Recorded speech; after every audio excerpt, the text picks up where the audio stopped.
Hello again. Back with a small army this time. And you may have seen my previous army video building some US infantry, and I robbed a few bits from this Rangers set that I've got in front of me. Well, what I'm going to be doing now is I'm going to build up a very small army, just using what I've got. I'm not going to make it very big. I'm going to have it as something that can fight alongside the Americans or do a little small game mission on their own. So I've got all of the bodies intact in the set. It's just some of the parts I've taken. And what I'm going to do essentially is I'm going to use the bodies from this. But as you know, this Rangers set is the original one. I think there's a new one coming out now. So what I might do in some of the cases, I've still got all of these from my US Infantry, and I've got still plenty of arms left in here that are joined to their weapons that are left over. So for some of them, I'll be able to use them, and then I'll just use these loose arms if I have to, or if I want to do something a bit different.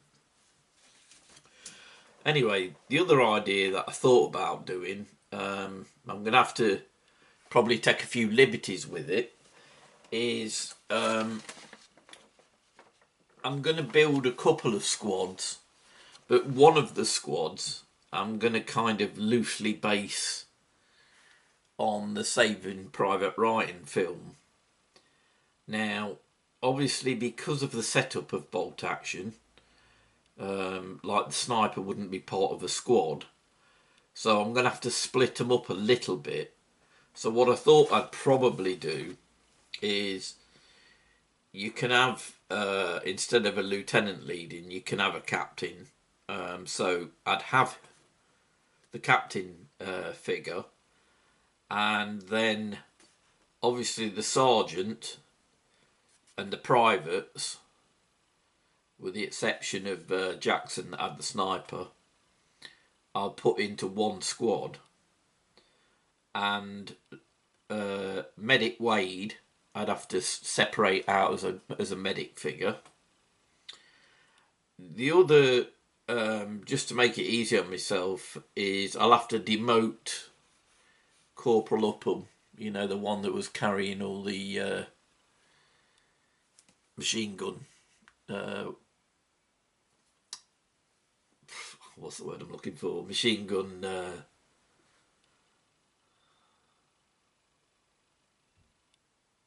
No, my mind's gone blank.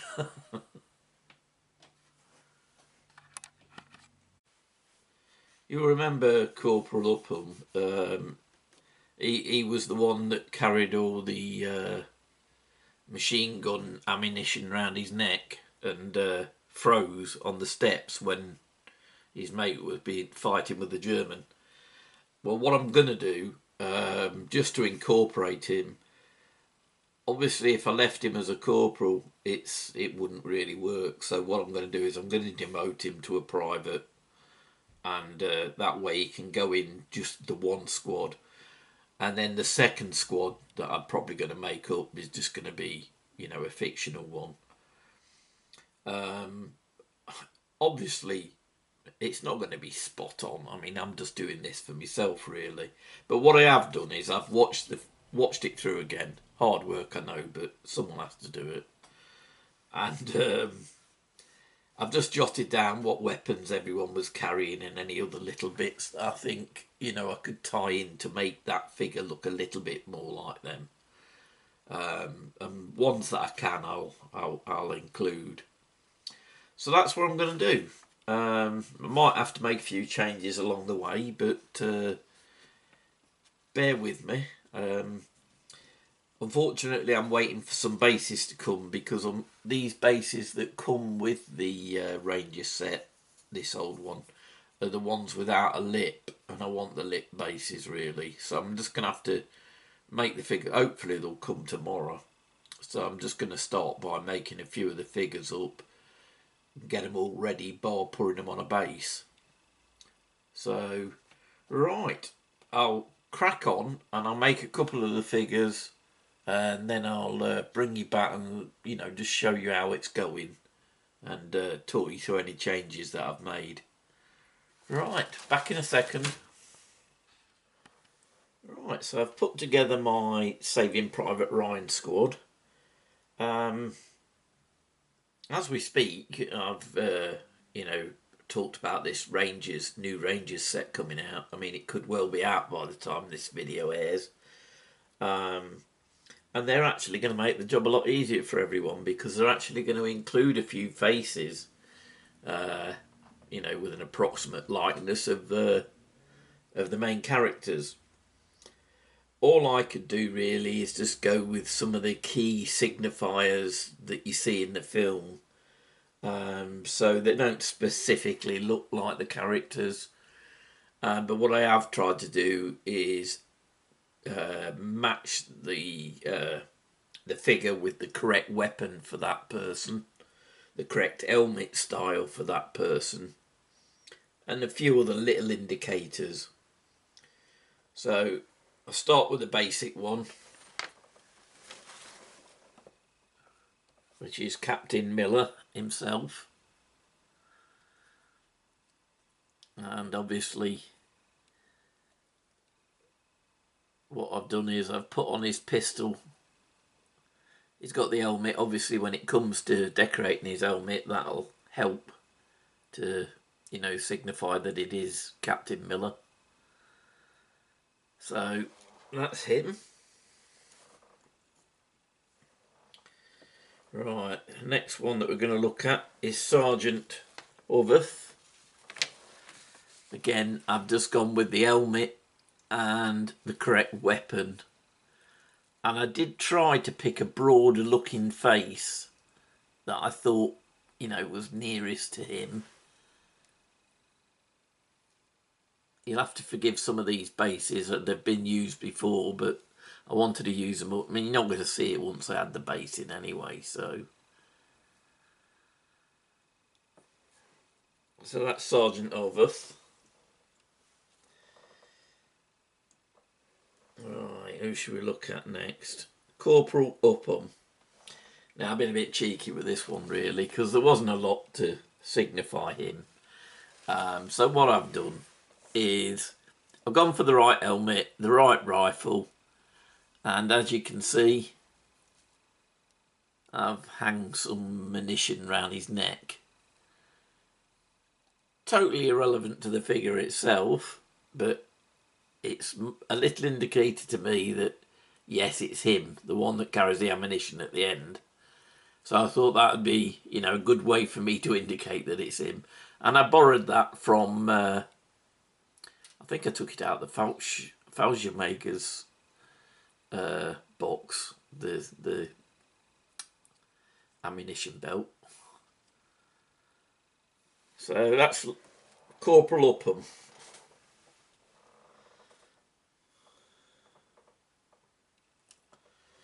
Right, next one. This was harder to do. I had two ideas with it. This is Private Capazzo. Now, I've had to be subtle about this one. I could have, thinking about it, I could have gone into some of my American Airborne leftovers and took the Mohican off one of the heads and had a head where I could have just put a suggestion of a razor cut hair style like he had. But instead, what I've gone for is the correct weapon. Now, you ready for this? Because this is really subtle. What do you notice about the figure? I don't think you'll get it. But this is how my mind works. It's sad, isn't it, really? But what he's doing is he's switched his gun to the other hand, and he's got his hand out ready to make his way up the rubble. And if you noticed, unusually for these figures, he's looking upwards. So he's looking up at that child that he's going to help down just before he gets shot. You remember that from the film? Where he stops doing what he should be doing and goes to help the French girl get down from the family. So I did tell you it was a weak connection. But for me, it's good enough. I'll see that pose and think, what's he looking up for? Oh, I know. He's looking up at that French girl in the wreck of the building. So there you have it. So that's my private Capazzo.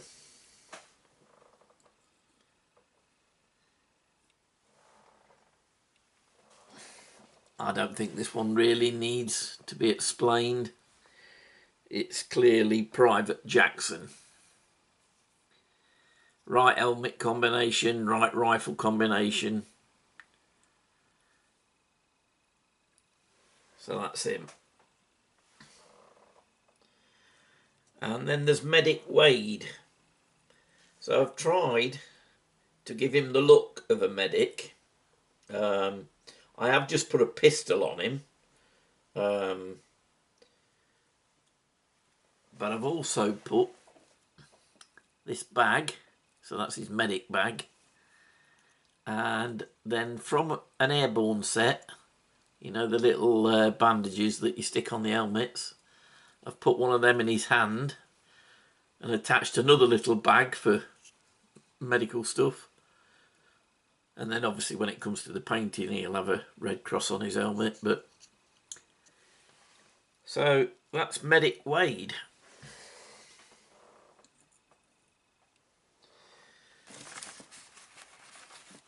Alright, next one, Private Reuben. The easiest way to signify him was obviously the fact that he's the only one carrying the bar. But again, I've gone for the helmet combination. I did consider leaving off the backpack because I noticed, you know, in the film he'd got that Brooklyn, New York, USA written on his back. But I thought, well, no, because I want to be able to use it as a combat figure and that wouldn't look right. So that's my Private Reuben. And that leaves Private Mellish, and with this one it's just very simple. It's just an helmet and gun combinations right for him.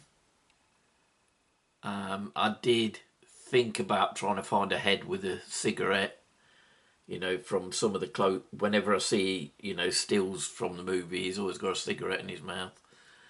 But I think that's good enough. But the other thing I want to say about these, I mean, this is just purely a bit of fun, really. First thing to say is, obviously, under the squad building rules in Bolt Action, it doesn't really give you the flexibility to build this squad formally, because obviously a sniper would be part of a team and wouldn't be in a squad. A medic is an individual, so they won't be in the squad. You wouldn't have a corporal and the captain in the same squad with the privates, although you could have them as separate units. So the other thing that I've had to do really with these is, yes, I'll pull them together. If I devise some kind of mission where I want to play this as a team, you know, of my own making, then I can have a bit of fun and put these together. But when I'm not doing that, I can divide these figures out into ordinary squads where they do fit, and just change what they are. You know, so for instance, Captain Miller could just become a lieutenant, and same with, you know, some of the other figures, and the medic could be separate.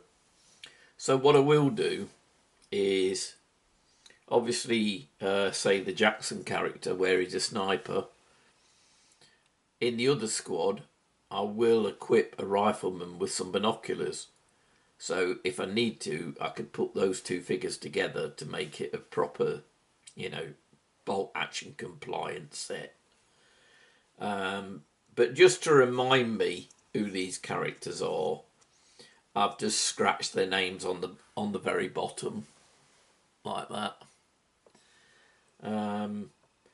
So I can pull them together if I want them as that team, but I can also divide them out and make it into two proper squads. But I think what I'm going to aim at is possibly 2 8 squads, although I might do a third. But I might do the third so that can be broke down to make up, the little sets with the sniper and the medic and things like that. Or, the 2 men accompanying the captain or something. So I'm going to try and build with that in mind. Now, the other thing that I have done with these, as you know, this is an old Rangers set, and they come with loose weapons, loose arms. They're not bonded together. It can be quite tricky. But I've got lots of spare arms, as I said, in my American Infantry box. So I've had to do some, quite serious manipulation to get these arms to fit, because the body poses are not designed to go with these arms. So I've had to do, a few cuts. I've had to do some filling in, so the arms meet properly. I've had to, you can see on this one at the moment where it's not, obviously, until it's undercoated, it shows up. You can see the white where I've actually bent that arm to bring it round to where I needed it. So I've forced it round a bit. So I've had to do quite a lot of that. The other thing that I've had to do with these, I'll try and bring one up that shows it more. If you look at the hand on that, the American Infantry arms have got a quite well-defined cuff with a button. And obviously these Rangers haven't got that. So I've actually filed that off on the arms to make the arms match the Ranger uniform.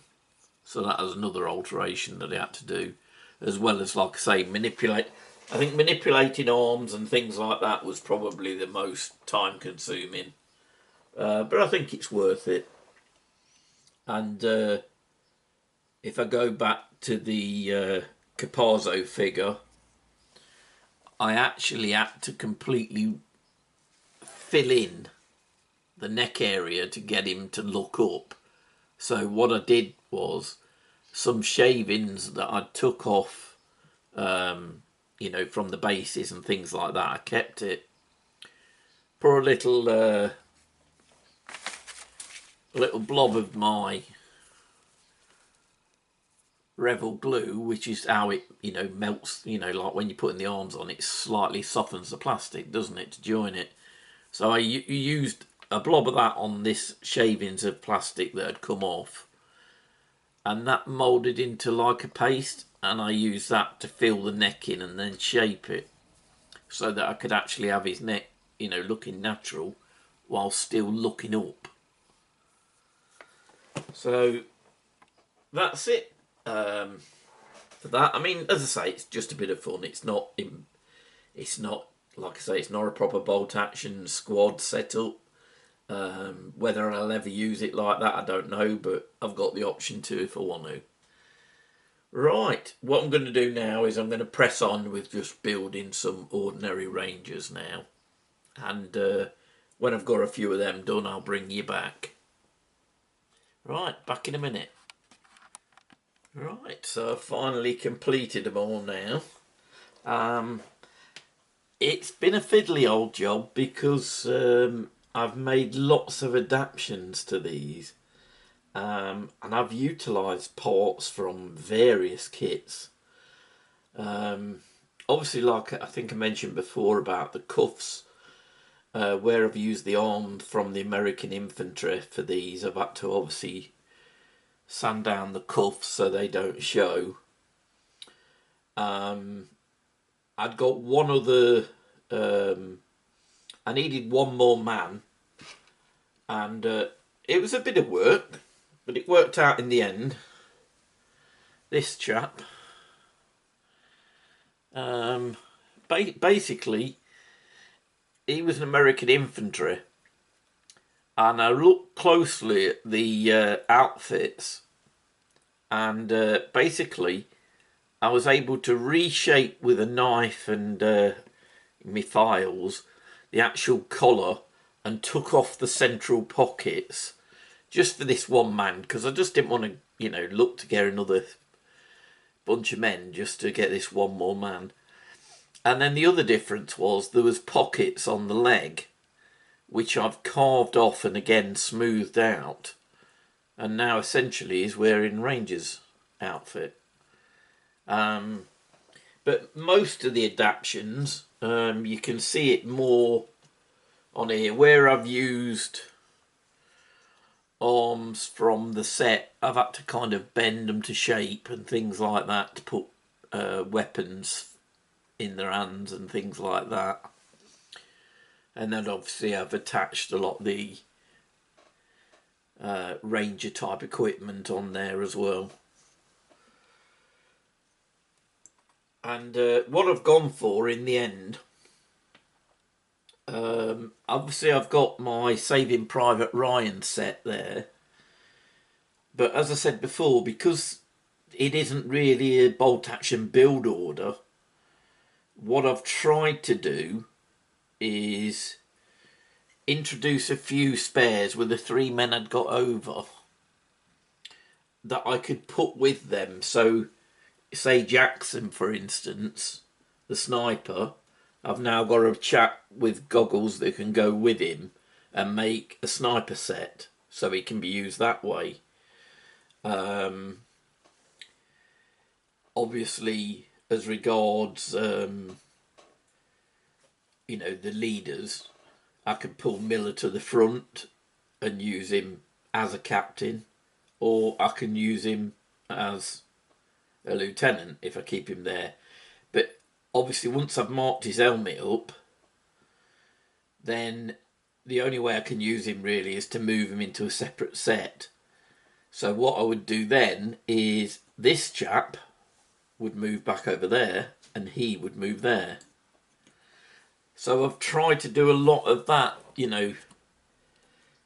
So I've got lots of flexibility to turn out whatever type of squad I want. Obviously this one's more focused as a Rangers engineer group, if you like, although I can't find a Rangers engineer squad on Easy Army. But that said, I mean, they came with those parts, so there must be something somewhere to use them. But what I've tried to do, like I say, is I've built the flexibility into it, so as and where I decide to use them, I'll be able to swap in and swap out different men. Because I didn't really envisage having a big, major Ranger army, but I did want to use up this box, that I took the spares for my American infantry. Anyway, I'm gabbling on as usual. Hope you've found it interesting. I will finish with a few shots, and obviously they're not complete. They've got to be painted and everything else, so just bear that in mind when you're looking at them, because you will see things that, where I've had to strain the arm. You can see it's white. Don't worry about that. None of that's going to show once they've been painted. But anyway, I'll wrap it up and I'll move over onto the photos. Right, so here they are.